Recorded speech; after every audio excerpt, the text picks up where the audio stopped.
Les Thornborough is founding president of Australia Now, a group of people in small business who hope solidarity and support will inject fresh enthusiasm into Gosford's and ultimately Australia's private sector.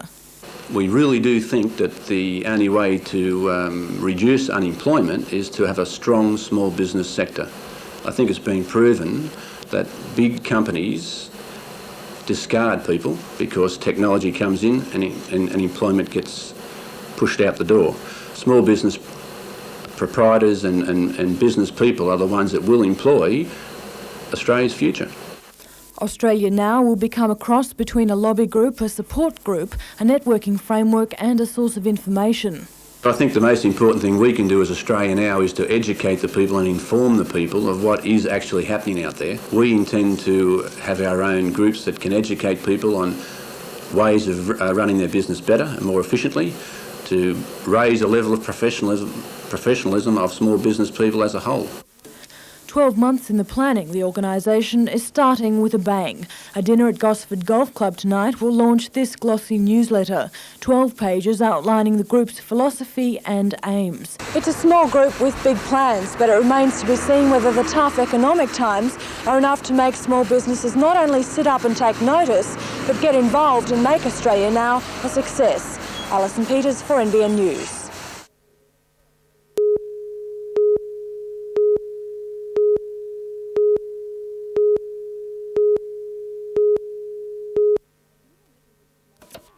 Students who display a special talent in a subject on the sports field or in the performing arts should benefit from the scheme. They will be given the opportunity to work with sporting greats, artists or academics who will be their mentors. They will also be allowed to sit for the HSC in their chosen subject earlier than Year 12. I think there'll be tremendous benefits. I think this will encourage students who do have talents to recognise their talents and to work on their talents. So who knows, in the future we may have our own teenage doctors, lawyers and adolescent politicians. Kerry-Ann Wayne, who is in Year 9 at Lambton High School, may have the opportunity to take advantage of the scheme. I would, because I think that there are subjects where I'm more advanced in and I'd like to do them first and concentrate on them rather than, and so I can have time to concentrate on the subjects that I'm not so good at the year after. But not everyone agrees. I think it'd be better to wait so you've got the same maturity as all the other people in your year. A task force has been appointed to work through the practical application with the schools in the Hunter Valley. Jane Anderson, NBN News.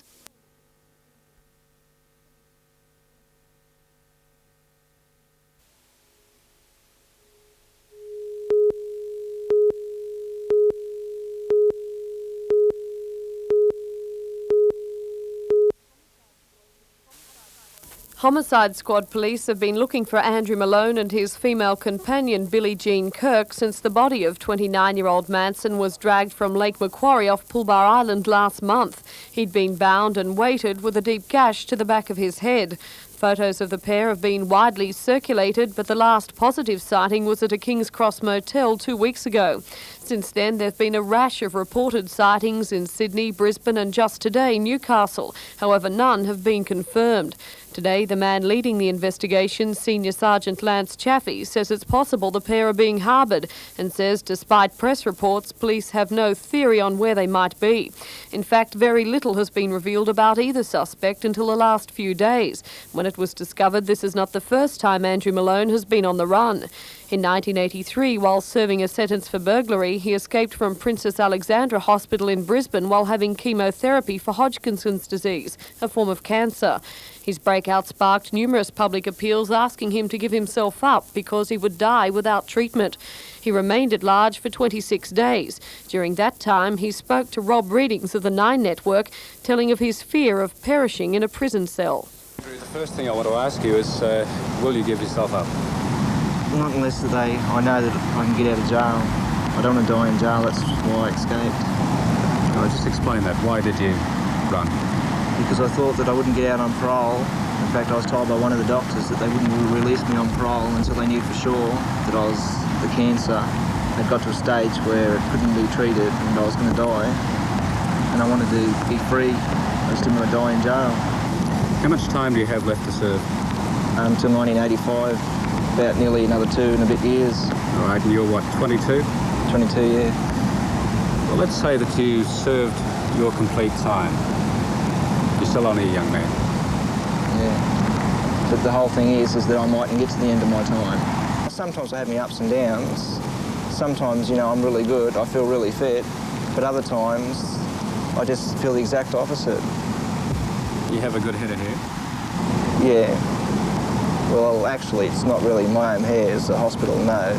My hair's fallen out, this is just a wig. Can you take it off? Yeah. That's my hair. That's the result of? Chemotherapy. So it's not a pretense, it's not a joke, it's not a con. No. You believe, honestly, that you have a serious illness. Yeah. Escape prisoners, as you would be aware, will use anything they can to get a pardon. This is not a con. Oh, no. No, I'd like to apologise for all the inconvenience, of course, because I never really wanted to cause any trouble or anything.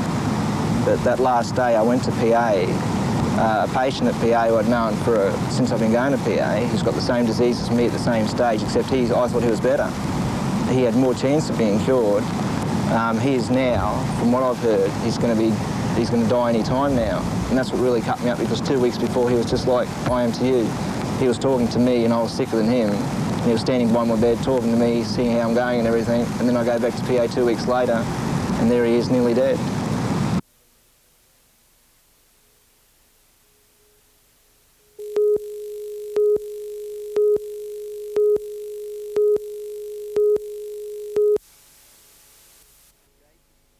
The gates at the former Carrington Slipways yard are still open, but only just. 3/4 of the company's 450 staff have been laid off, 120 workers staying on to fit out the Sea Road Tamar, the $36 million vessel which was launched in an eerie gloom last Saturday.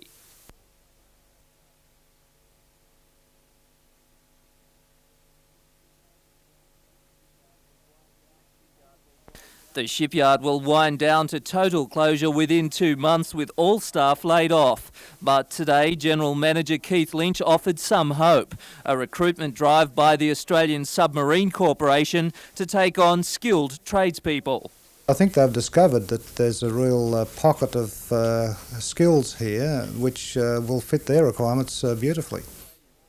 The Australian Submarine Corporation outgunned a Newcastle consortium in 1986 for a $4 billion submarine contract. But it seems in 1991 the South Australian Corporation is short on quality tradespeople such as fitters and welders and is looking to the Hunter for this expertise. According to ASC, there could be up to 90 jobs available. The news is a pleasing turnaround for workers. It had been expected frigate work from the Melbourne-based Amacon would be sublet to Carrington Slipways, but despite promises, nothing has come through. It's been fairly quiet as far as I've been concerned about Amacon. So you've had no response from them? None to me, no.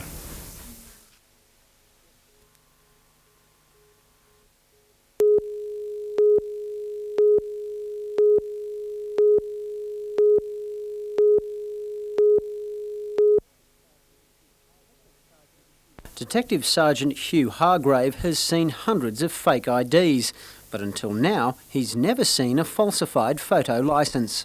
It was handed to us about 2 weeks ago, actually. And what's happened since then? Any more occurrences? I've been informed that there's 2 or 3 other licences that have been discovered in the North Shore of Sydney, yeah.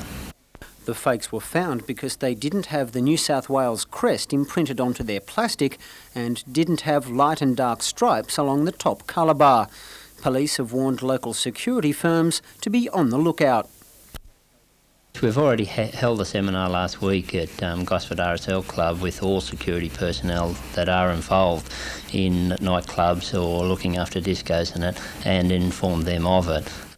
The Roads and Traffic Authority says it has no intention of changing the system and has warned people not to tamper with genuine photo licences. Minister for Roads, Wal Murray, says the fact the fakes were discovered proves the photo licence is secure and any attempt to falsify it can be easily detected. But it only took a quick check around the NBN newsroom to reveal a major flaw in the system and show it's going to be almost impossible to tell the fakes from the real thing. We discovered 4 genuine licences which had the crest imprint but didn't have the striped colour bar, and this one belonging to cameraman Glenn Cook, which had no stripes and no crest imprint. I just went down to renew the licence when they first came out. They took my photograph, I paid $80. They sent it away and it came back in 2 or 3 weeks. None the wiser. The photo licences were introduced at the beginning of 1989 to combat underage drinking, and when the program is completed in July of this year, more than 3.5 million will have been issued. Bruce McKenzie, NBN News.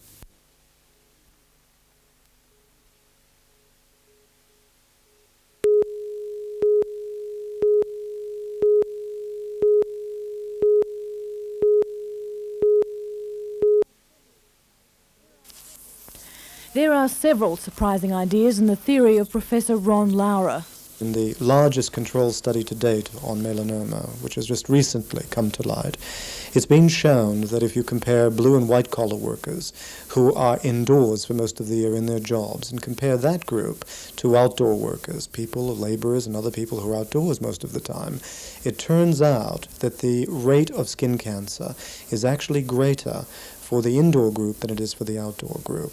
Professor Laurer believes that and other studies illustrate a pattern of skin cancer that can be traced not to our exposure to the sun, but to our lack of exposure. What we're arguing is that sunlight is of crucial importance to the maintenance of health and also healthy skin. And what one ought to be doing is looking towards more regular and cumulative exposures to natural light than we are at present. He also believes that artificial light, like that in our offices and homes, can actually be harmful. By virtue of being in the artificial light context, certain of the messages which are passed on through the light to the human body trigger mechanisms which are very different from the mechanisms that are normally triggered through natural sunlight. Conventional theories acknowledge that some exposure to the sun can be beneficial, but Professor Burton of the Hunter Area Health Service does not agree with claims that artificial light is harmful to the skin and contributes to skin disorders. Well, if that was so, we'd expect that there would be the same kind of rate of skin cancer in Tasmania as in northern Queensland, where presumably the office workers have the same exposure to fluorescent light. It's quite the opposite. The risk of melanoma is 3 times higher in northern Queensland than it is in Tasmania, and the same for skin cancers.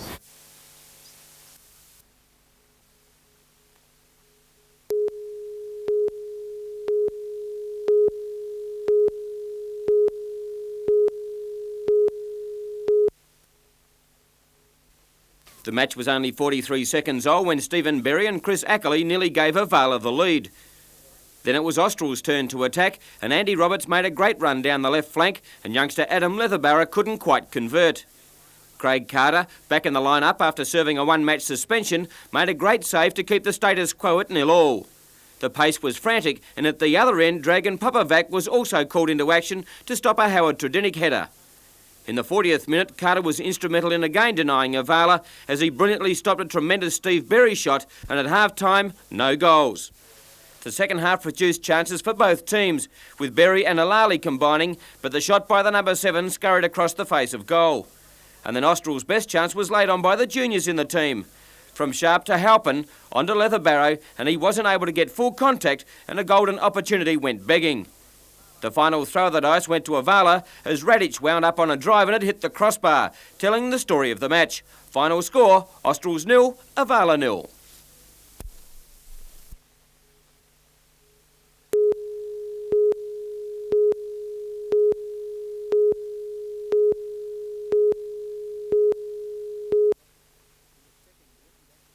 In its second year, the Aquatech Cup has attracted 17 of the finest rubber ducky crews in the state to compete for upwards of $10,000 in the 3-test series.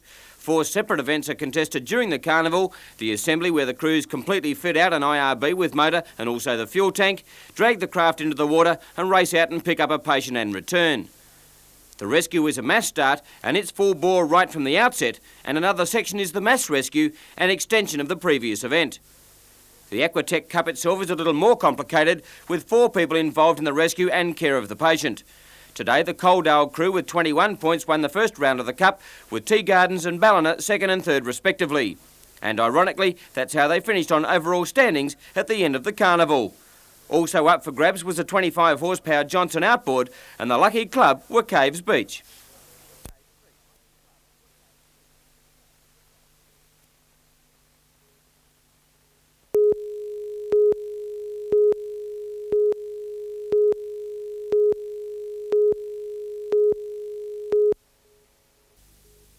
The field was whittled down with a couple of rollovers and severe crashes. Clint Cosgrove in number 69 was the first to be sidelined after pole driving the wall. And then Sydney's Barry Bundy in 54 followed suit shortly after with a spectacular flip.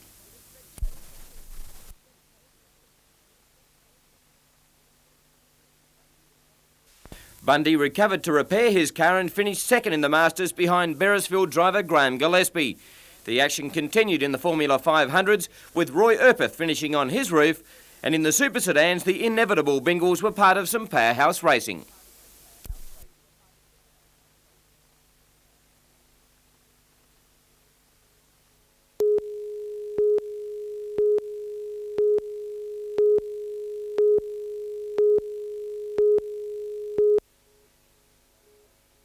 The Cannons opened the scoring and it was good combination, finished off by Atkinson. Michael Johnson launched a couple of missiles of his own to get the Falcons in the game. Neil Turner came into the game and immediately had an impact. The Cannons led at quarter time and then the Falcons stepped up a gear. Jerry Everett was quiet in the first half with only 2 shots from 12, but from there on the match was his. Ahead by 6 at half-time, Everett and the Falcons took over.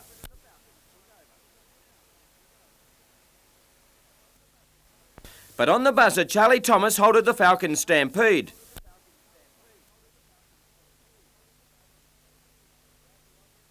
The crowd were on their feet as the Falcons continued to be brilliant, and they went into a frenzy when Everett produced the dunk of the day.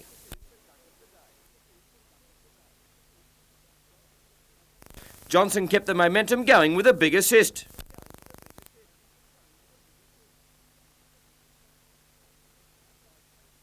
Out by 20 points at one stage in the final term, it was all over as Johnson slammed one away, and in the end the Falcons deserved a fabulous win.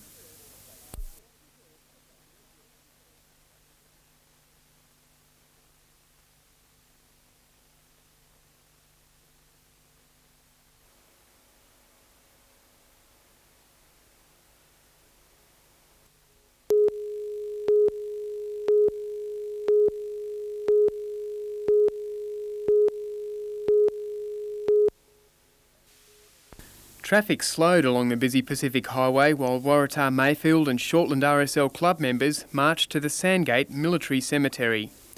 The small plot was set aside by the War Graves Commission almost 50 years ago to honour the sacrifices of military personnel who served in the Hunter during the war. The headstones mark the graves of those who fell not to enemy fire, but to the machinations, the training and the manoeuvres of a nation geared to war.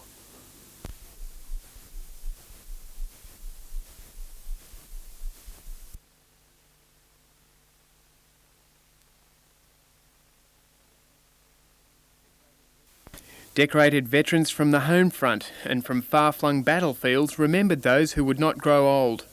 They were joined by the armed services and civic leaders, as well as local cadet units. The ceremony was the first of many planned throughout the region during the next week.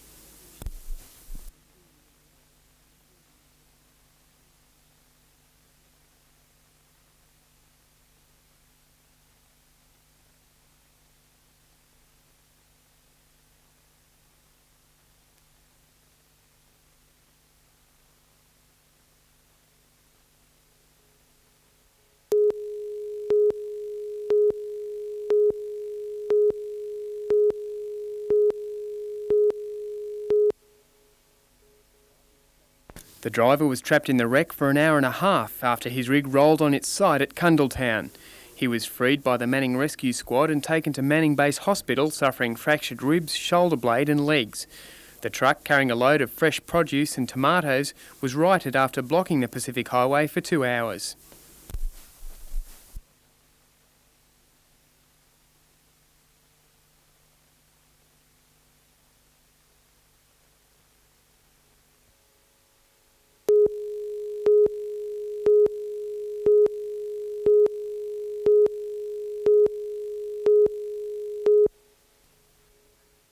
Spectators lined the track at Waratah Station, the first good straight outside Broadmeadow and the start point for the great race. With a stiff westerly headwind making it hard going for the Tiger Moth, the Loco was odds on to win. Definitely going for the steam train. I think the train will win. We'll go for the train this year. Oh, I think the plane will win. A dark smudge appeared on the skyline as the 50-year-old 3801 gathered speed for a running start under the Waratah Railway Bridge. It wasn't long before the crowd got what it came for.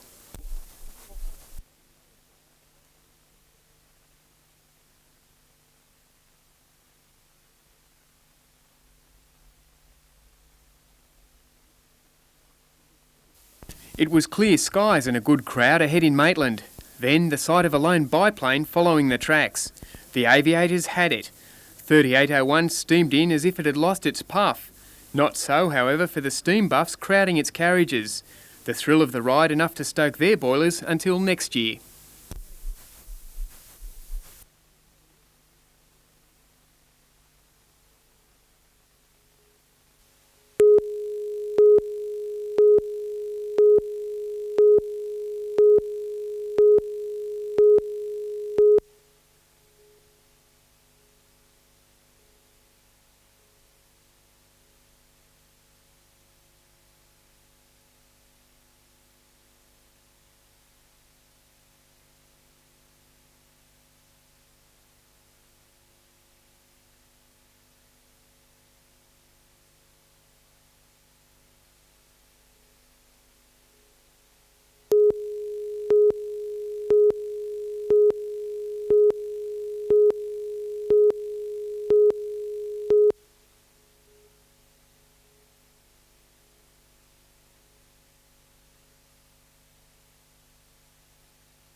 Two cars collided head-on over double white lines in a narrow cutting near the Buchanan turnoff at about 8:30. A third car travelling east veered onto a gravel shoulder to avoid the crash, clipped guideposts, crossed to the wrong side of the road and sideswiped a utility. It then speared off a 3-metre embankment. Its driver walked away unhurt. His wife was treated for shock and a suspected broken arm. The young male driver of a Toyota Corolla remained trapped in the wreck for an hour. Volunteer rescue services and paramedics freed him and loaded him on board the rescue helicopter. He was flown to the John Hunter Hospital with serious arm and leg injuries and cuts to the head.